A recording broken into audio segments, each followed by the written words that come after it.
Hello class 12 students, welcome to the final part, that is part 4 of chapter 5, Tribal India, Past, Present and Future.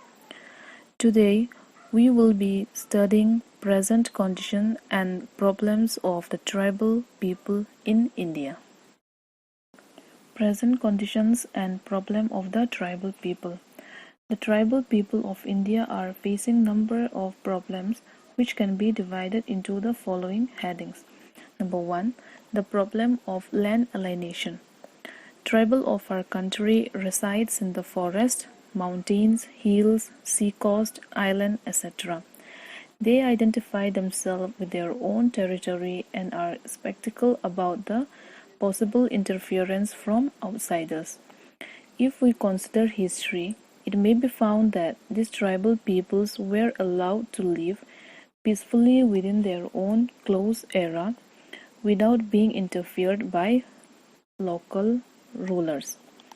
So, the main causes of the land alienation and landlessness among the tribal are poor economic condition, drinking habit, indebtedness, industrialization, lack of land records, and administrative inefficiency. Number 2. The problem of poverty and indebtedness. Let us first consider the meaning of the term poor. When a person is not able to provide required calorie to his body, he is termed as poor. There are three basic needs for human existence, that is, food, clothes, and shelter, and the majority of poor tribals are half-fat, semi-naked, and do not possess a proper place to live in.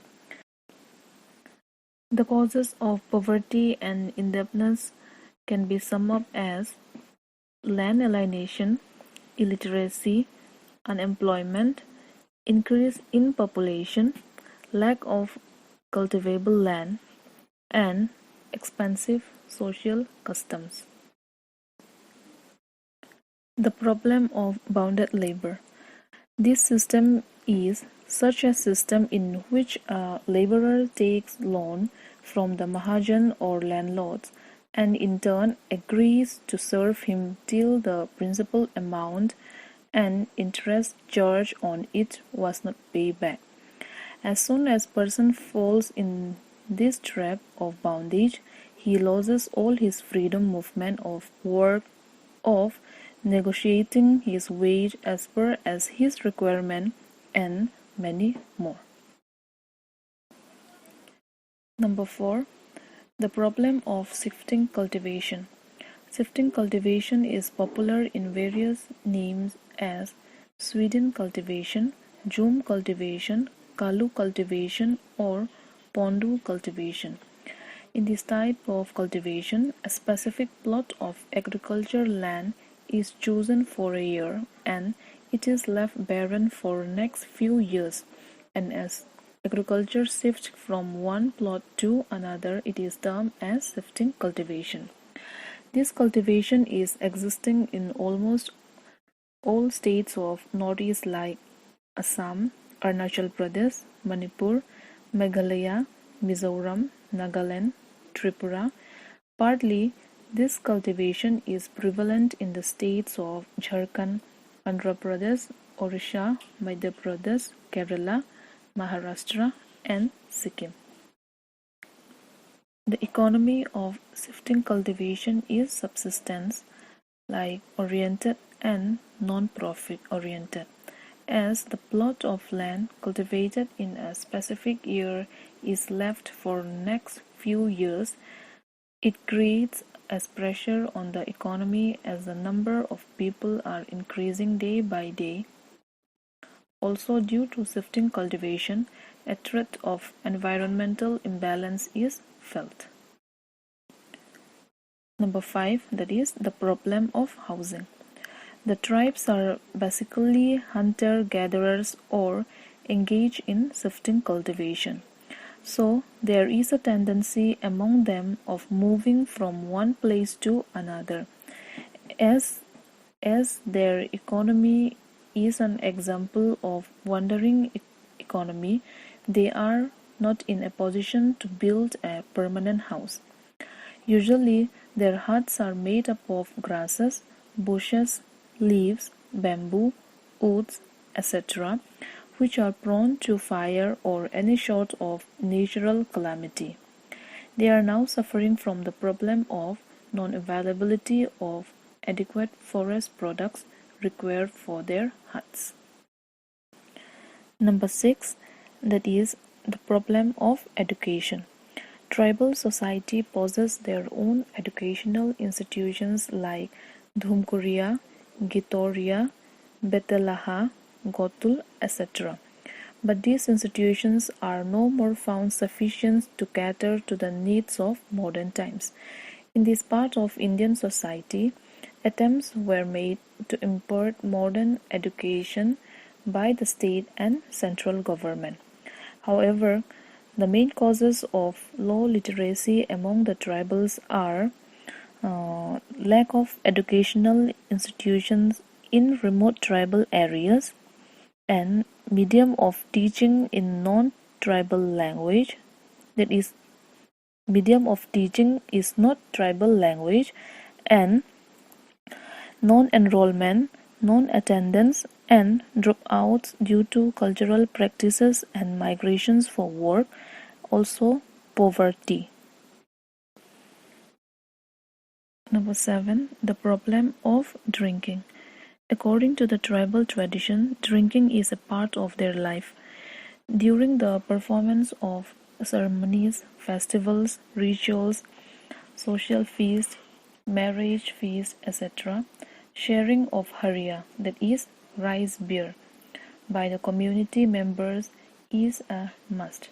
Gods and goddesses, guests, everyone is offered with local drink as a gesture of special treatment.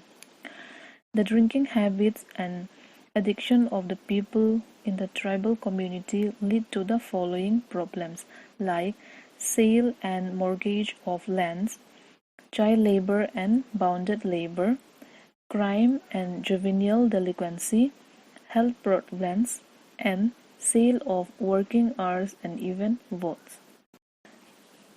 Number 8, the problem of communication. The seclusion of the tribals from the mainstream society creates a gap between them and the rest of the world. They do not have the access to modern means of communications like radio, television, newspapers, journals, etc. As a result, the general awareness level is very low among them. Communicated with the messages on general health, news about flood or earthquake or climatic changes, informations about social violence or politics. The tribal have faced certain problems due to the lack of communications, like lack of information of social and cultural values, social evils like child marriage, female infanticide, witchcraft, etc., and also lack of awareness about child and women development program, health program, family welfare scheme, sex-related diseases, educational or economic development, and lack of information in respect of natural calamities like flood, storm, epidemic, etc. Number 9, that is the problem of unemployment.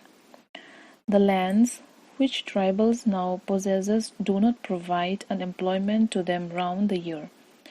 The forest has been brought under the government administration, and the new forest policies have snatched away the traditional rights of the tribal people over the forest.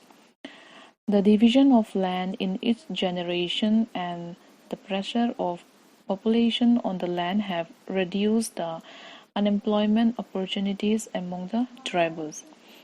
The following are the main causes of unemployment among the tribals, that is, lack of means of irrigation, lack of sufficient cultivable land, division of land in each generation, decrease in forest area, and lack of forest-based and cottage industries.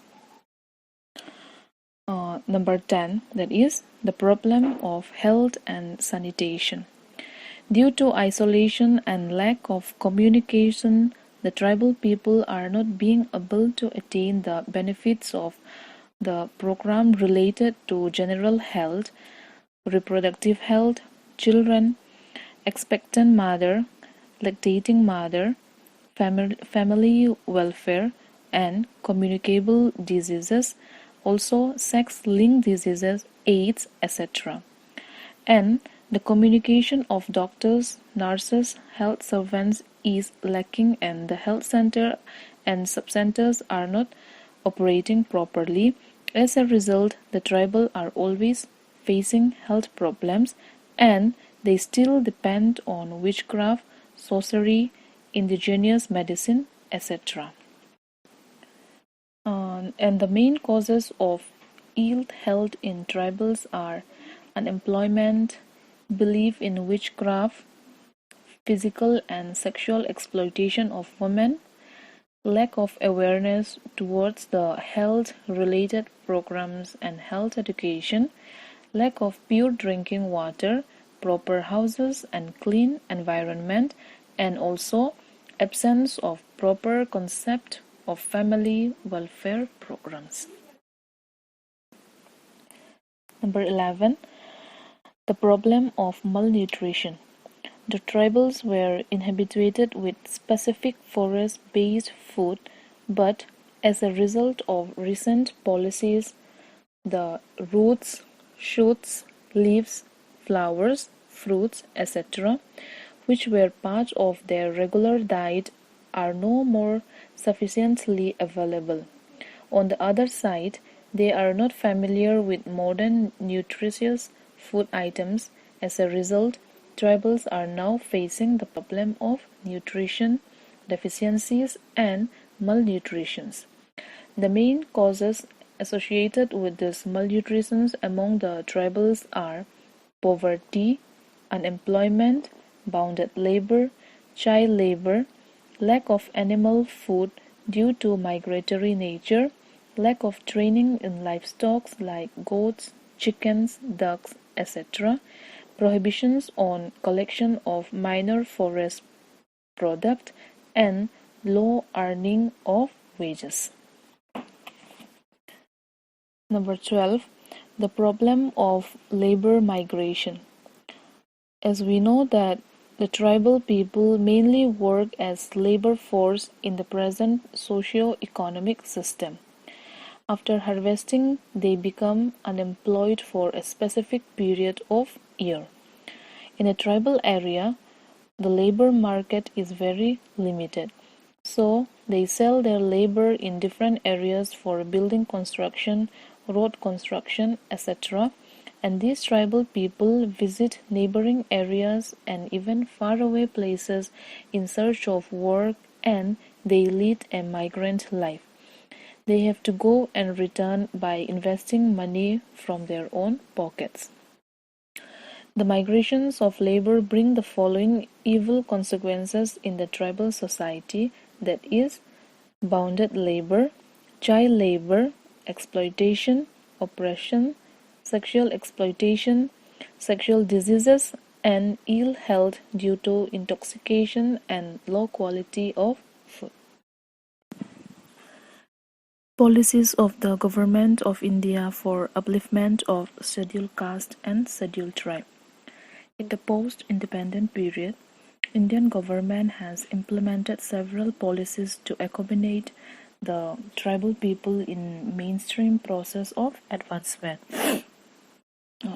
The preamble of the Constitution of India guarantees to all citizens of India social, economic, and political justice, liberty, and rights to worship, and seeks to promote fraternity among the Indians in order to assure the dignity of the individual and the unity of nation. And The chapter on fundamental rights reflects concern for equality among all citizens, which definitely affect the tribal people. Such provisions for scheduled caste and the scheduled tribe has been laid down in the following article. In Article 46, it says like Article 46 of the Indian Constitution obligated the state to promote with special care of educational and economic interest of the weaker sections of the people and in particular of the scheduled caste and the scheduled tribe, and to protect from all social injustice and all forms of exploitation.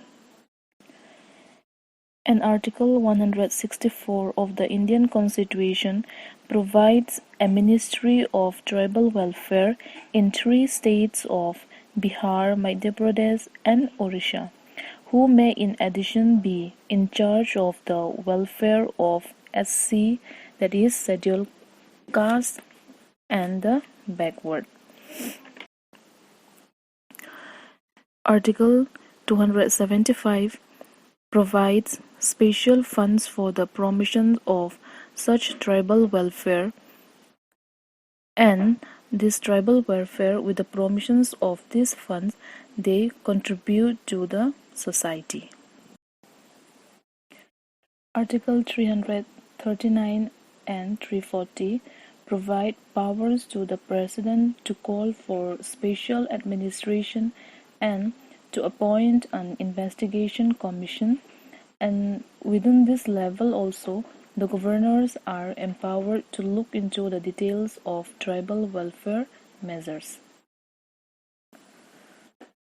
In the Article 244 and 275, it provides for the administration of tribal areas in Assam, though the creation of the autonomous district and autonomous regions with district councils and regional councils respectively, and these councils are responsible to make laws about land allotment, use of forests and canal waters, regulating of shifting cultivation, establishment of village or town committees and their powers.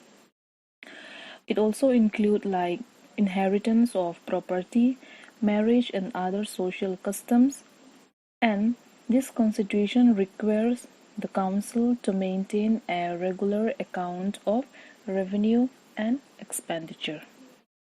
Several programs have been initiated by the state and central government throughout this post-independent period, and for the upliftment of the scheduled caste and scheduled tribe, the rural development program have been initiated like in the 5th decade, the Buddhan movement. The Buddhan movement, led by Vinoba Bhave, attempted to bring about a non-violent revolution in India's land reform programs. And secondly, the Community Development Program 1952. The Community Development Program is a process where community members came together to take collective action and generate solutions to common people like economic, social, environmental, and cultural.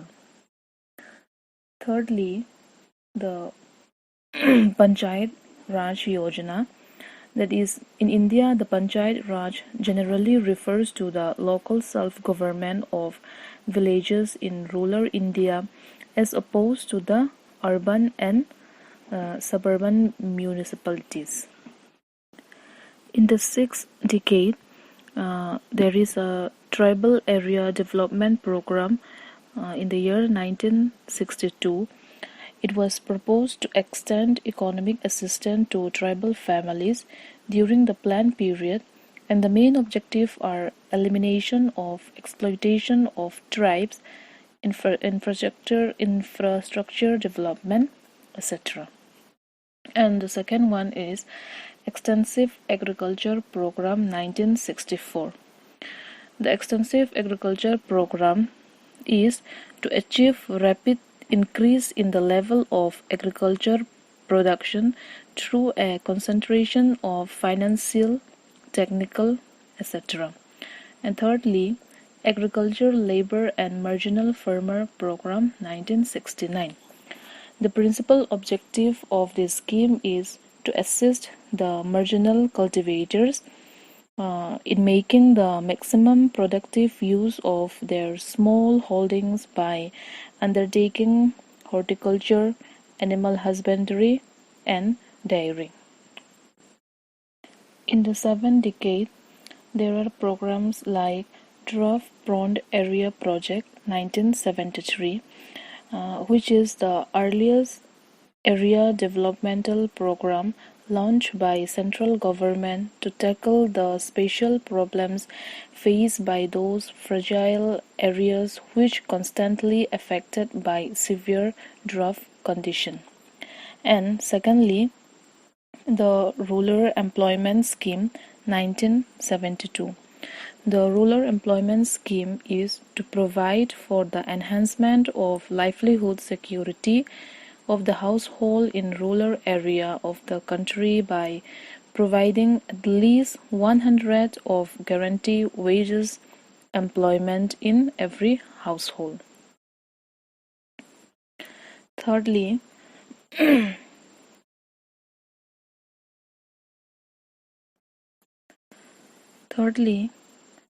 Employment Guarantee Program 1974. It aims to enhance livelihood security in rural area by providing at least 100 days of wage employment in a financial year to every household whose adult members volunteer to do unskilled work.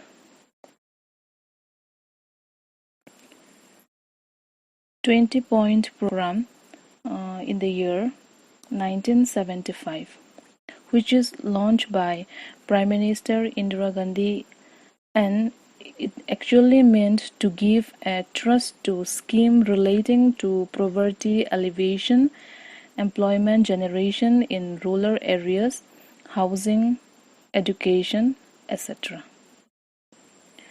During the 8th decade, development programs like Development of Women and Children of Rural Area 1980, which was launched as a sub-scheme of IRDP during the year 1982 and 1983 in 50 districts.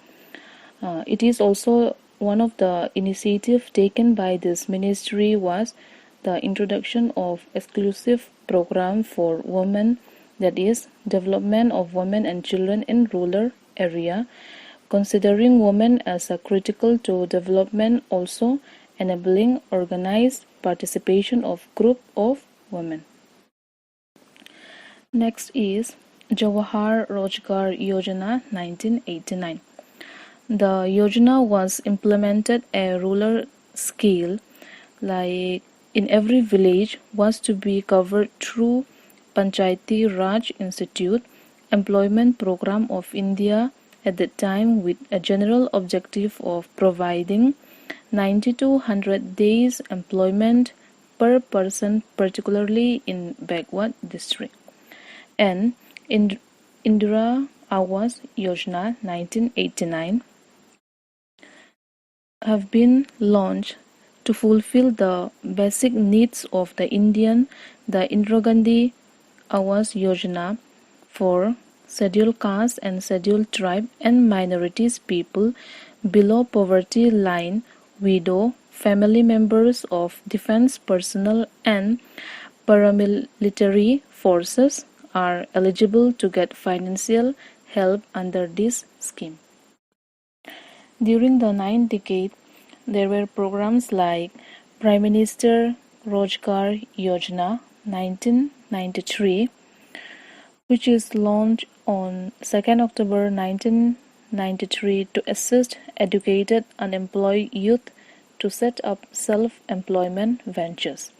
Secondly, Balika Samriddhi Yojana 19 1997, was introduced by the Indian government in 1997 under the Policies for Women and Child Development to facilitate the girl child. It is widely known as a key initiative to support the birth and education of the child. Thirdly, Swarna Jayanti Swarojgar Yojana in the year 1999, which is also launched on April 1st, 1999, and is the only self-employment program currently being implemented and to bring the assisted Swarojgaris above the poverty line by providing them assets through bank credit and government subsidy. In the 10th decade, we can see various programs like Antodaya Yojana and Annapurna Yojana 2000, that is launched by a Government of India sponsored scheme to provide highly subsidized food to millions of the poorest family. Secondly, National Rural Development Guarantee Act 2005. It is an Indian labor law and social security measure that aims to guarantee the rights to work, and this act was passed in September 2005. Thirdly, the Scheduled Tribe and Other Traditional Forest Dwellers 2006. This is a key piece of forest legislation passed in India on 18 December 2006. It has been called the Forest Rights Act, the Tribal Rights Act, also the Tribal Bill, and the Tribal Land Act. So, students, with this we have completed chapter 5, that is Tribal India Past, Present and Future. Thank you.